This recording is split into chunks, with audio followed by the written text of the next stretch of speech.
Hey guys, welcome back and happy Monday. All right, guys, well, we're back to talk about Katie Maloney and Tom Shorts because they've listed their $2.75 million home. We're getting an inside peek inside of the home, plus how much profit they stand to walk away with. Also, on top of that, where are they today? What does their lives look like moving forward? And what's going on with Vanderpump Rules Season 10?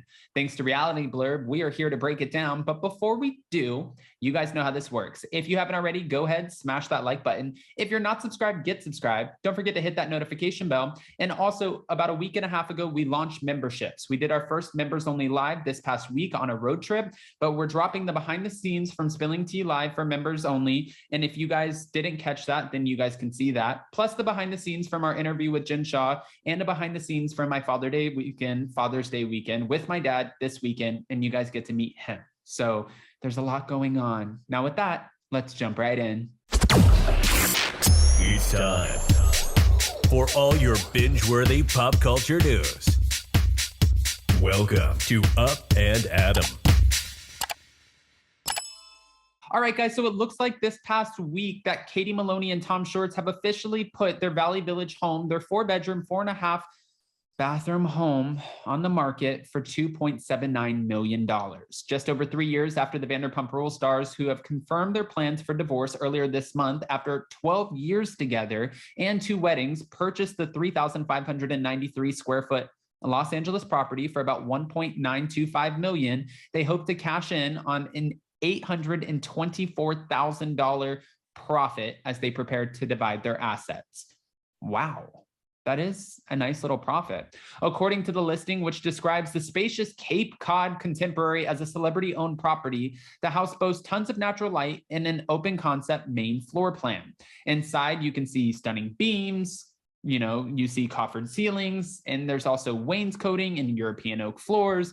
I mean, if you look at the homes that the Vanderpump Rules stars have bought, Stassi Schroeder, Tom and Katie, Tom and Ariana, Sheena has like 3 homes at this point. If you look at their homes, they're all stunning, but they've been on the show. Think about it. Most of them for at least 10 years. I know Ariana came in a little bit later. I know, Jackson Brittany also have a beautiful home that they've talked about selling. But at the point that let's say season 8, that was Stassi's last season. During season 8, she was getting paid around $600,000. Then, of course, Bo Clark is making a little bit himself. But if you go to Tom and Katie, or, let's use Tom and Katie. They've both been on the show since the very beginning. So Tom would probably get about $600,000 and Katie would probably get about $600,000.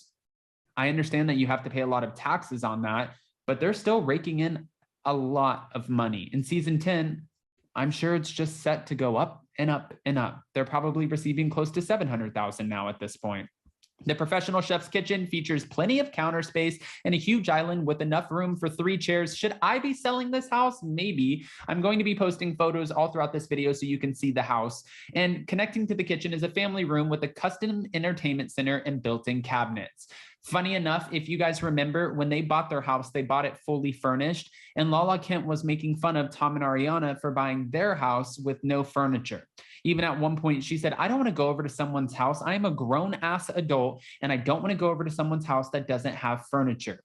But for Tom and Ariana, they wanted to build, their house that, have it custom to them. They wanted to order their own furniture. They wanted a moss wall. They wanted to pick their own, tables and chairs and couches and bed sets. They wanted to do all of that by themselves.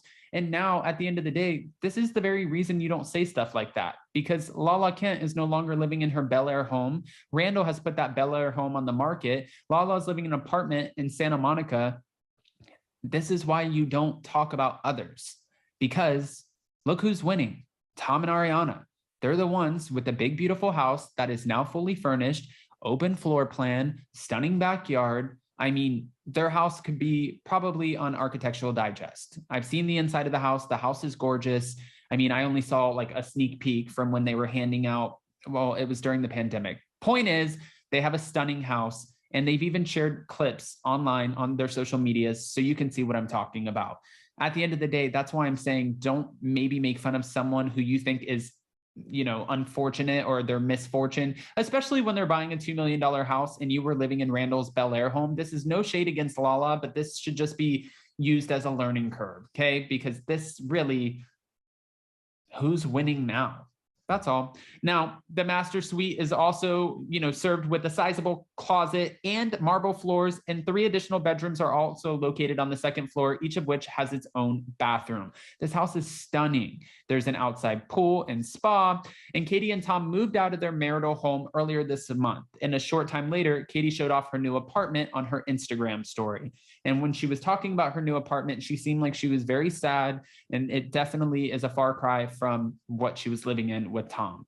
Around the same time, on an episode of her Dear Media podcast, You're Gonna Love Me, Katie admitted that she was struggling and hurting at times as she embarked on her new life as a single woman. Vanderpump Rules season 10 is expected to go into production sometime in these upcoming weeks, which I'm shocked if they haven't gone into production already. I'm shocked, and I would like to know why, because normally they film the, gay pride in LA, and they film the parade, and they're a part of that. And that's always been something so fun for them to showcase on the show. I don't know why they wouldn't pick up the cameras for that unless they're sharing their production crew with another franchise that's currently filming, because sometimes, like for example, the first season of Real Housewives of Salt Lake City, they had the Vanderpump Rules production. Okay, those producers, those camera people, those were the people who were trying to navigate filming Salt Lake City. And then when they were done, they came back and they shot Vanderpump Rules. So sometimes the producers and the camera people are bouncing around to different franchises, like Beverly Hills and Orange County might share the same producers. And that's why they have to either delay filming or we don't get it as soon as we would think that we would.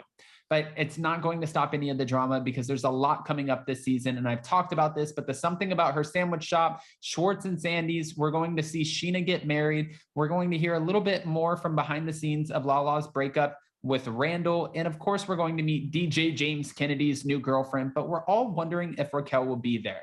I mean, give Raquel a contract and then just push Charlie Burnett out, because I really don't necessarily understand what she's doing there to begin with, right? Am I wrong? I'm not trying to lose anyone a job. I just don't get the dynamics. So with that, guys, go ahead, comment below with your unfiltered opinions. And before you go, don't forget to smash that like button. If you're not subscribed, get subscribed. Don't forget to hit that notification bell. And with that, we'll see you next time. Bye, guys. Love you.